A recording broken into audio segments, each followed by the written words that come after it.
होसंगरा में निजी बस में आतिशज़दगी, 10 जख्मी, खुशकिस्मती से कोई जानी नुकसान नहीं। आप देख रहे हैं एवरी टाइम्स न्यूज। नजर डालते हैं खबर की तफसील पर। होसंगरा ताल्लुका के नजदीक मंगल की रात एक निजी नॉन एसी स्लीपर बस में आग लग गई।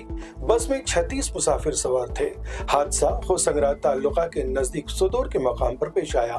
बस जिला शिवामोगा के होसंगरा से बेंगलुरु जा रही थी। इसी दौरान यह हादसा पेश आया। वाक़े के नतीजे में कम से कम 10 अफराद जख्मी हुए हैं, जिन्हें फौरी तौर पर करीबी अस्पताल मुंतकिल किया गया।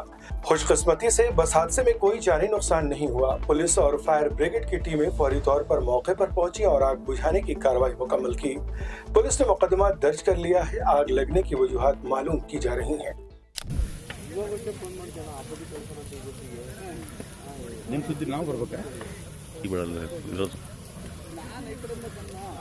ನಿರೂಪ ಈ ಬೇಗ ಬರ್ರಿ ಅಲ್ಲ ಬ್ಲಾಸ್ಟ್ ಆಗತ್ತೆ ಅದು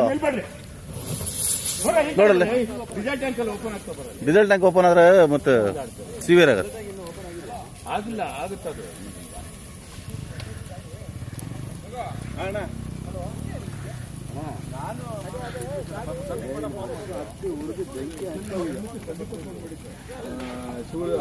ಸ್ವಲ್ಪ ಮುಂದೆ ಇವಾಗ ಕಾದರ್ ಸಾಬ್ರು ಫೋನ್ ಮಾಡಿದ್ರ ಜನ ಇದಾರಲ್ಲ ಜನರ ಹತ್ರ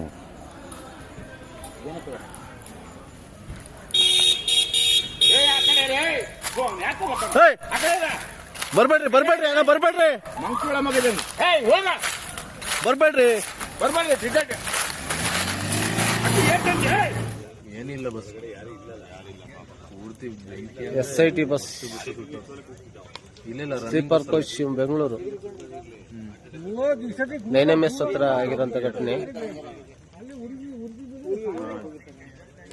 ಸಂಪೂರ್ಣವಾಗಿ